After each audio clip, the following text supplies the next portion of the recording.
Let's go now to Melissa. One tough lady. He loves tough women. He sits next to one every day at 5:00. So Melissa, that's right. So fill us in because that song is so perfect. It is. You heard they won't vote for. They won't even have debate on the National Defense Authorization. 100 voting against defense of Israel. I mean, this is like anti-American. No, listen, it really is a scary time that we're living through because I think that you've got to ask those 100 members who voted against any sort of defense funding for Israel, are you aware that Israel is the only democracy in the Middle East? Are you aware that Israel is the only place in the Middle East where LGBTQ and women's rights are protected, and on and on and on. And they have been our staunch ally against some very scary people over there. And so this is all just the politics of the day. It's all reacting to the polls. It's reacting to these DSA candidates winning in these, far left districts and cities around the country. And I think it's going to do a lot of damage to the Democratic Party long term. You know what I thought was really interesting? I don't know if you heard this part, Melissa. We had Senator Dan Sullivan, who's obviously very big and really a leader on national defense. He's great. He called in and he said something I thought was really interesting. He said a couple weeks ago, he talked to some of these senators and they sounded like they were for it. So in the last few weeks, they've flipped their vote to now vote against national defense. I mean, that's shocking. Well, and four of them didn't show up. Yeah, four didn't show up. That way no, they're cowards. I mean, there's no other way to say it.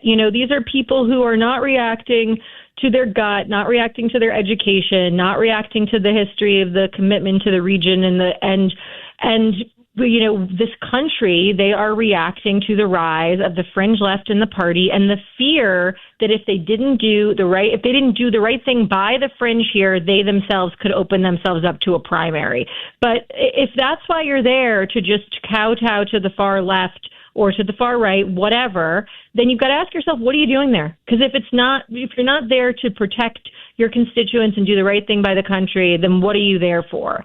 And again, I think this is very short-sighted, and I think that just like the defund the police movement and just like this new defund ICE movement, Democrats are lurching far left to appease a bunch of nuts, and they're going to have to answer for it because the pendulum always swings and these moments always alleviate, and people say you've got some splaining to do, as Ricky Ricardo would say. So that's where I think this is all going to end up. And it's a terrible moment for Democrats, and I hope David Patterson does a good job tomorrow when he has that meeting and gets some answers for us. Yeah, great point. Melissa, before we let you go, one of the things you and I were connecting on earlier was this big homeless encampment that's now building. And we were talking yesterday, this is outside the Intrepid, and now they're getting electricity. 11th Avenue, 12 blocks. It's a public health, public safety. How large problem. does it have to get till it gets its own polling site? Wait a second. They have electricity. The city is giving them electricity. They have electricity. Oh, maybe it gets a school. I mean, come on. It's pure insanity, and it's why at the end of the day, people think that Democrats can't lead in these large blue cities because when push comes to shove, they don't want to do the thing that's going to upset the apple cart on the far left. The right to be homeless, the right to live on the street. That's not a kind thing. That's not a democratic thing. That's something that you're doing in order to appease, again, some nuts. Excuse my words. It's a little offensive to some, I know.